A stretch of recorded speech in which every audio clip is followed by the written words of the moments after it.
This is a quick look at and review of the 23-inch Lasko Cyclonic digital ceramic heater.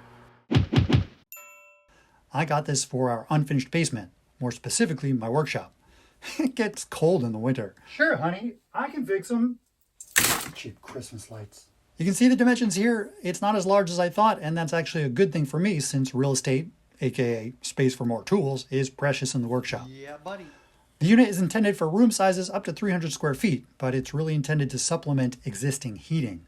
So if your room is 300 square feet, similar to my workshop, and you don't have any existing heating in the space, it's gonna take a minimum of an hour for the heater to make the room comfortable. It's always best to oversize a unit for the space anyway.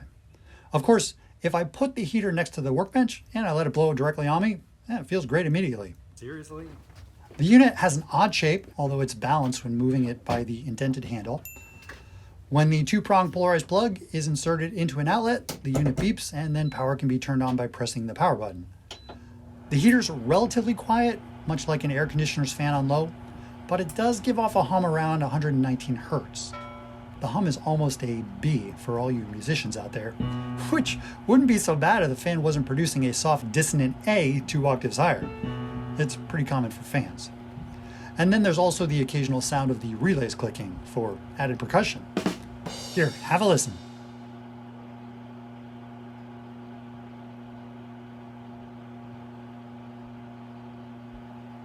Overall, the sounds aren't bad, but I'd much prefer the harmonics be, I don't know, major third or fifth?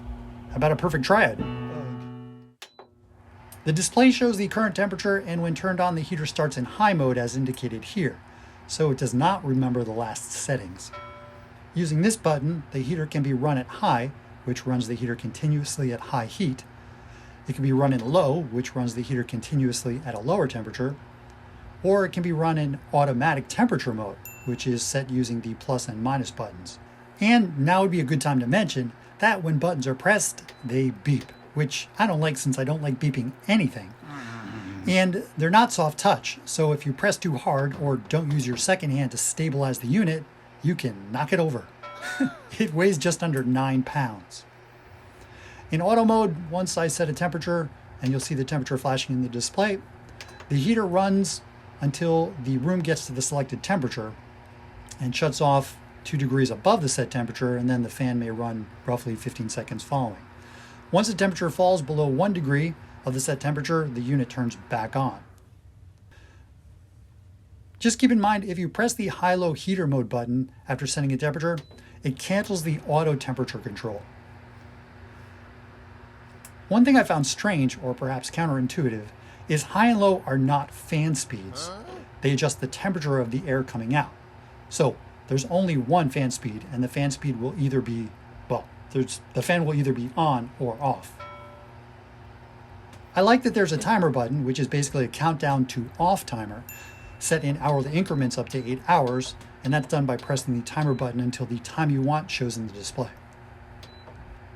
This slider here adjusts the angle of the heat louver to direct airflow vertically, but I have to say the louver only changes the angle by a modest, looks like 10 to 20 degrees.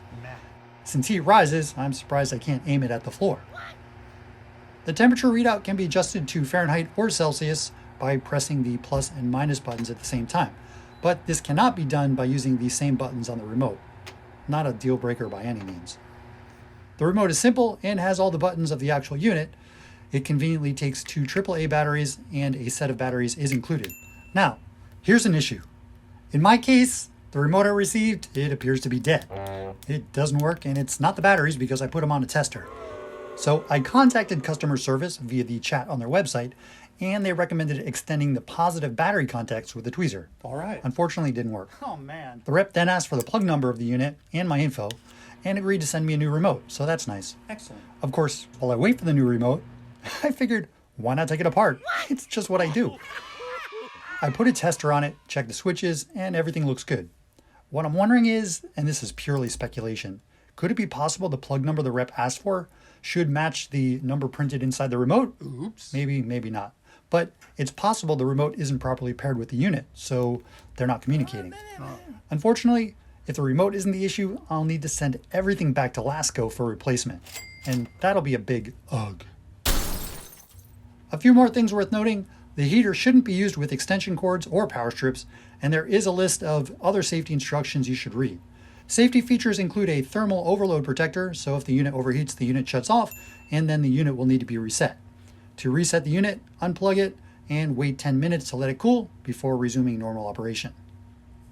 Now, I'll talk about the power rating, but I'm sure as a moment ago, you're going to be too distracted by the little peanut stalking the resident mouse to pay attention. But I get it, he's adorable. The power rating is 120 volts at the usual 60 Hz frequency, 1500 watts, so that means 12.5 amps.